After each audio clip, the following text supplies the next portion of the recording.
Hey guys, Michael here, and welcome to my new YouTube channel. Yeah, I have a YouTube channel. The reason is that we are living in a new reality called COVID-19, and some of us, or many of us, need to find ways probably to reinvent themselves. So I don't pin much hope that I become a YouTuber, but I think that I need to give my passion for Thailand and its people new manifestations. So blogging and maybe video could be a potential path for me. So that's why I set up this channel, basically to explore and introduce you to the places, the ideas, and the people that really matter. And especially now, with the crisis that we are facing, we consume a lot of negative content, of course. And I hope that this channel can serve as something that brings a little bit more hope and positivity into our daily lives. So for my first video, for my first episode, actually, we're going to explore a little bit on the topic of self-reliance and how it can help us to become more resilient. For that purpose, we're going to talk to Michael Commons. And Michael Commons, he is the go-to guy when it comes to topics like organic farming, permaculture, fair trade marketing. He's been working with the EarthNet Foundation for many years. He is a mentor, he is a brother, he's been an inspiration for me, and I'm very, very happy that he is going to grace this first episode. So let's switch right in, and welcome to the show, Michael. Michael, thanks so much for inviting me and giving me this honor to be your first guest on this new show. My pleasure, my pleasure. Yeah, so you know that I always said that imagined the Hollywood dystopian scenarios that the world would end, right? Civilization would come to a collapse. If that would happen, we go out of our doors, we visit Tesco, we visit a 7-Eleven, it's all shut down, it doesn't exist anymore. What would I do? Where would I go? The first person that comes to my mind is you, Michael. And so for good reasons, because for all the things that I mentioned in my introduction, of course, right? So maybe you can tell us a little bit more about your experience working with an organization such as EarthNet and what you have learned there. Well, thanks for that honor. Really, there's a whole wonderful movement in Thailand. We may be good friends personally, so maybe we're more connected in terms of what we might call the self-reliance movement. We have this movement of it may be a minority, but there are thousands of really talented farmers and other people who understand on how to basically use the resources that we have to meet all of our many needs and in fact find abundance. And this was the way of life of Thailand not long ago.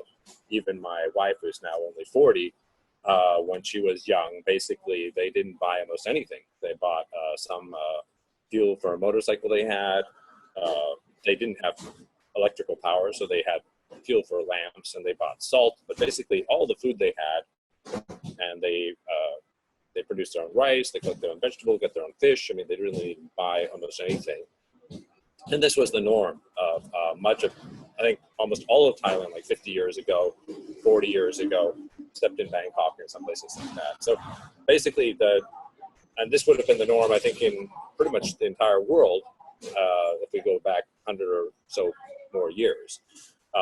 That people understood how to use the resources they have, basically what nature provides, to provide for all their needs. And so I've been really blessed to be able to work with EarthNet Foundation. I'm the only non-Thai regular staff there for many years, and then to learn from mostly really amazing farmers who are doing organic farming, integrated farming, but we also have lots of knowledge on Thai traditional medicine, and people like Loon Shok, who's a wizard in terms of understanding how to use bamboo, and Puya Wibun was the president of the EarthNet Foundation, who understood medicine, basically how to kind of meet all of your needs with what we have in the environment. So I've had the chance to learn about food production, about soil fertility, about Thai medicine, about building, about pretty much anything that we can. Wow. So you mentioned 50 years ago, 40 years ago, the systems that we have in place these days were not at the scale or at the level that we see today. What do you think are the shortcomings of the systems that we see today? I mean, Well, I think that, I mean, I wouldn't want to really be judgmental, but in the case that we have now, this really unique and very intense crisis that we have with the COVID-19 pandemic, that is definitely larger than anything I've experienced before in my lifetime. And I think it's really something as a planet we haven't experienced for 100 years. I guess there was a great, the Spanish flu around World War I, but I don't think there's anyone alive today who still can recall that. And I think the weakness that we're finding is the kind of, with the promotions of trade, with the modern economy, everything's been focused more and more on theoretically producing at the greatest efficiency the best of something in one place. Kind of like if Thailand's the best at producing hard drives, and Thailand's a big producer of hard drives, then let Thailand produce all the hard drives, and everybody else buys them. And I mean, now I would say China's the best producer of most things. I mean, most of the world buys most of its stuff from China, or a lot of its stuff from China. So then now we are having basically, so supply chains are in complete disarray. We've had to basically stop production, which means things are not flowing and working the way they were. And the weakness that this really shows is the idea of this completely international economy without a level of self-reliance on national or local levels. Because even now in Thailand, we're being asked basically not to leave our own provinces unless we have specific reason. So even within now Chachoengsao, while they're allowing trade to move, but we're becoming more basically dependent upon what we have at our house, what we have in our community, and so forth. So now we're seeing in other parts of the world, and it's likely to happen in Thailand, that basically our medical systems will be overwhelmed. And the priority will be with severe coronavirus cases. And that means that cases that aren't severe, we probably need to take care of ourselves. And then there's all the stuff that we would normally have. It's not like that's the only kind of injury or illness that we could have. We could have a stomach ache, somebody could, injure their toe or whatever. So if we don't have any capacity to kind of deal with our own basic medical needs at a home or community level, the hospital may not be able to receive us. Level of self-reliance on a basic, simple medicine capacity at the home and at the community level, this is now a weakness and that we're seeing. For you, how do you actually prepare currently, or how do you, react to this pandemic yourself as a family, your community? Well, okay, we're trying to follow the recommendations to basically, better hygiene and reducing interaction with other people and social distancing. So I think all those recommendations are ones that we should all follow. We're limiting our time to going out, but we're not yet under a stay-at-home clause. I don't think that's been requested for any of Thailand, but that means that sometimes we do need to buy things. But I could say with my work and my wife's business, things are slow. And we're looking at it potentially being a lot slower because most people are not earning much money. Some people aren't earning any money. So I think we're all going to be in a difficult economic situation in terms of earning money. But consequently, the benefit is that we have more time. For us, we have a lot of land. We already had, I was saying it's wonderful. We have 7 very healthy egg-laying hens, and that produce basically 7 wonderful eggs every day. People have been trying to buy eggs now, and they're getting more expensive and difficult to find, from what I've heard. So that's a blessing. Basically, we have more than enough eggs. We were blessed to have a couple decent rains, so our perennial vegetables are in, so we can collect perennial vegetables. But we've gone much bigger in terms of planting another garden. I mean, we always have our own rice. Fortunately, we have rice fields and we have stores of rice that we have, and we're not, I mean, we could manage for a year without buying rice because we have the rice harvest that we have. So that we're really blessed in terms of that. We have really a lot, but now we are planting, like we planted long beans and many, many more vegetables. So kind of, it's really making us more of a homestead. Otherwise, trying to use the knowledge that we have in terms of our network of Thai traditional doctors and what we can use in addition that may help boost our immunity and give us additional resistance and health.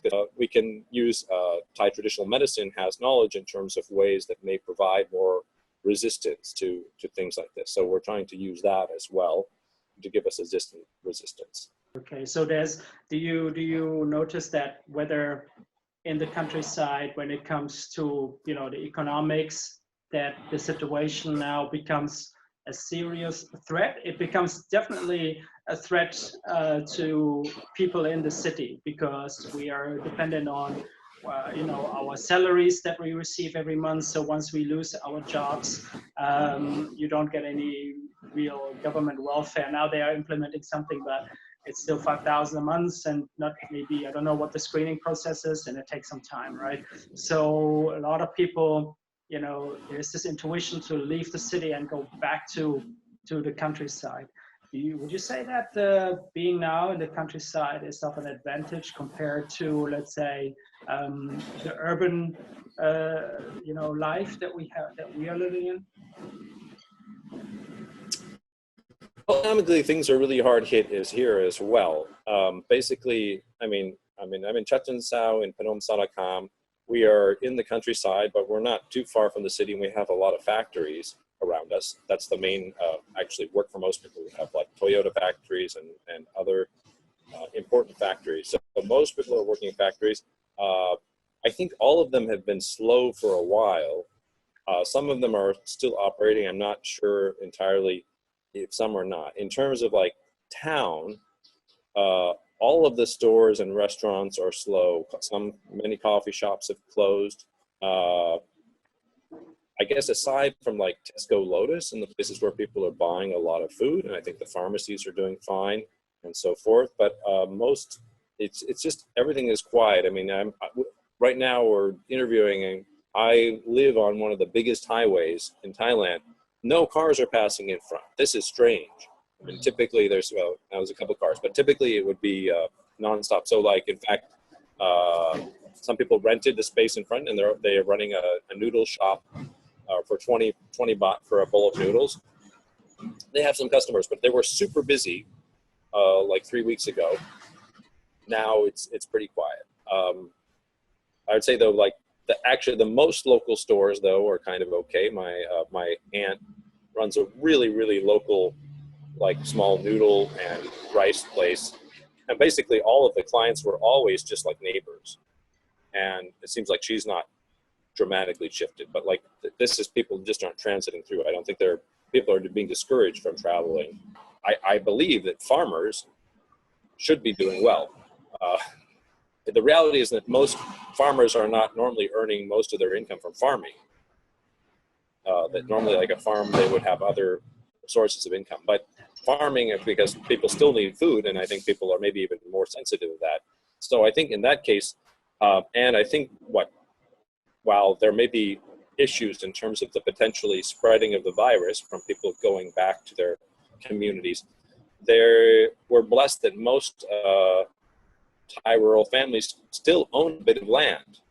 That's normal. This is not true in many countries, and I think they can all, like we are, I mean, we already have a fair amount of food we're producing ourselves, but with this time and with this need, we can produce a lot more. And I think all of those rural communities can do it. It's not like they've forgotten this entirely. It's not, all the elders still remember the time and when it was like that before. So in that sense, I mean, I know, I recall from what I learned about the Asian economic bubble of 1997, which then a lot of people did go back to the countryside. And I think that they got through because you didn't have jobs in there, but their families could take them in. They could work up alone. You're not suffering from hunger or whatever. I mean, there's a place to sleep. You've got food. You know, you're okay. Of course, it will affect downline because everybody, or most everybody who earns money, they buy things, and a lot of people like buy a car on credit. Maybe they buy a house on credit. You can't pay that, right? So you're going to have that repossessed. Then it'll mean defaulted bank loans and so forth. So there'll be all sorts of secondary effects, and then all the people who were anywhere and they were using their money to buy the things, it will break down lots of parts of the economy. But in terms of actually surviving and having our basic needs, I think it'll be fine. Okay, because that would be my question.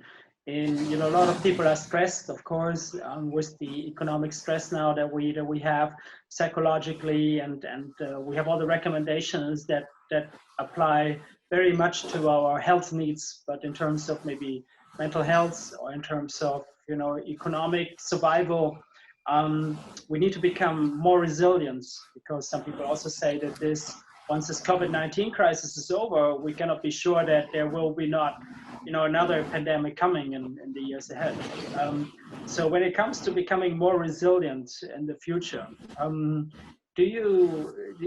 what role can people like you and others that keepers of the knowledge for self-reliance and farming and all these things, what can we learn from that? What can we learn in order to become more resilient? And how can we apply that even in an urban context? Well, I think that this is a good opportunity in this case. I mean, frankly, Thailand's also been blessed to have His Majesty Rama IX teaching about the ideas of self-sufficiency and the philosophy and the practice of that. And the practice is very much this integrated, self-sufficient farming system. And that's also about understanding like what is enough. It's kind of a strange concept maybe from that, but basically it's sort of limiting our greed and so forth. So this, I think, has benefits for our planet. I mean, if you look at it, I mean, I don't think if you look at it now, like the amount of pollution, the amount of carbon we're producing, it's down enormously. I mean, for all the horrible aspects of this pandemic, in fact, it's forced the whole planet to slow down. And it's probable that we will like meet whatever targets we may have had for the Paris Accord or something like that. I mean, almost no one's flying when the planes are grounded. I mean, this has dramatic economic factors that are really disrupting, but in terms of planetary health, it seems like mostly this slowdown is a good thing. We can judge otherwise. But I think that we can hopefully use this crisis as a chance to both see what is really valuable in life. I mean, I think, first of all, we're all kind of being stuck. We're being forced to face with a threat that is quite scary. People are dying, and we know that more people will die.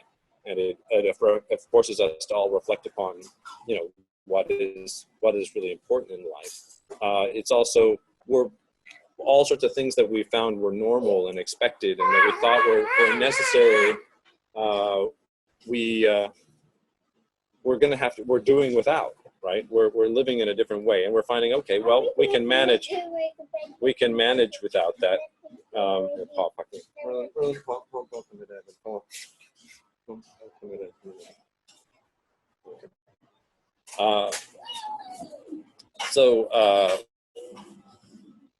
We're getting used to a new reality, and I think we can try to see what's good in that new reality. We can slow down our systems. Maybe we can take, I think in terms of what we could do for the planet and for society, we could use this as a way to actually resolve like really deeper, longer problems like climate change, which is a huge issue, but we're not feeling it like we are the coronavirus because it's happening so gradually. It's like the difference between today and 35 years ago is huge, but it didn't happen in one day or 1 week or 1 month. But I think that, I would hope that we can build more local economies. We can do more localized production, maybe we can work less. Maybe, we've felt like we've needed to work so hard we've got all this technology. We've got now artificial intelligence and robotics and so forth. Why is it that we're still working, 12 or 14 hours a day? Play with this. Maybe we can have a slower pace of life, and that would put less on the planet and give us more time. Not that we don't want to be doing things, but that would probably be healthy for the planet, probably be healthy for people. And as of now, we're kind of forced to do less. So this is how I see it potentially as being a benefit.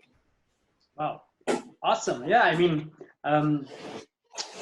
for some people that are so used to being very productive, being out there and, self-optimization and getting stuff done, and now you're confined or, advised to be at home, it can be challenging. Even me, sorry, I get itchy fingers, but nonetheless, I find ways to, do things and also have more time to think. And that is, I think, now especially necessary because we don't know what the future holds. So there can be, different variations or, of the future, alternatives of the future, and we need to brace for the worst.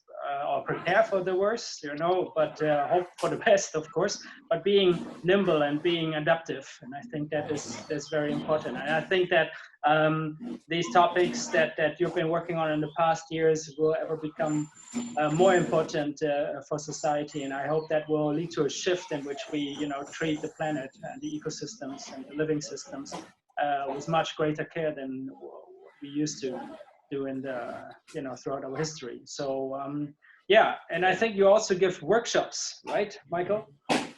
I think that could be also a call for everyone out there who's interested to learn more about self-reliance and permaculture.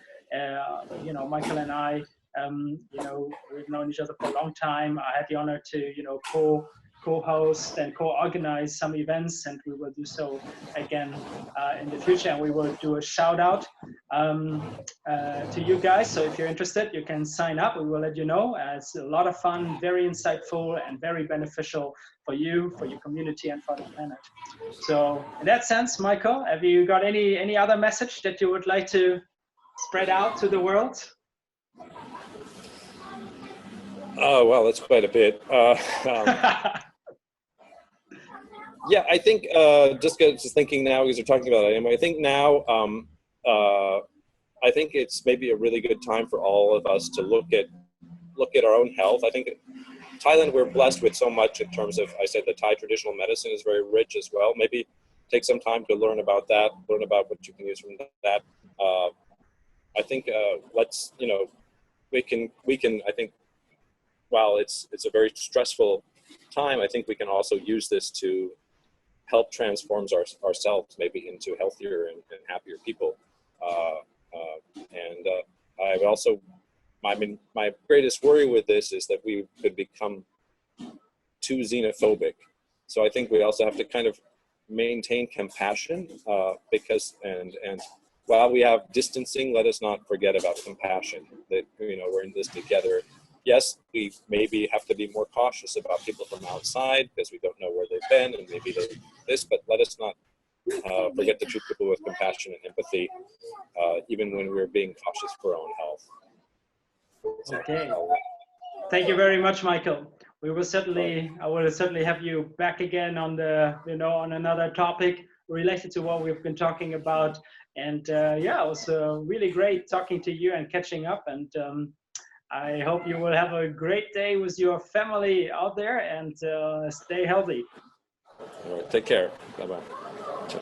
Well, guys, I hope you enjoyed this conversation with Michael. I truly enjoyed it. It's always a pleasure to talk to Michael because I learn always a great deal, and I totally agree with him that we can overcome a lot of the shortcomings that this crisis is revealing, and self-reliance can help us to become definitely more resilient on the personal level, or maybe even on the community or societal level. If you're interested in this topic, I will add more links and information in the video description below, and we will launch a series of events connected to a project called Reboot Thailand, which we're going to announce once we are getting through this crisis, and I hope we will see you there. And in the meantime, if this is something that you think other people might be interested in, please share, please to subscribe to my channel, and I'm looking forward to see you in the next video. And in the meantime, please stay healthy, stay safe, and see you soon.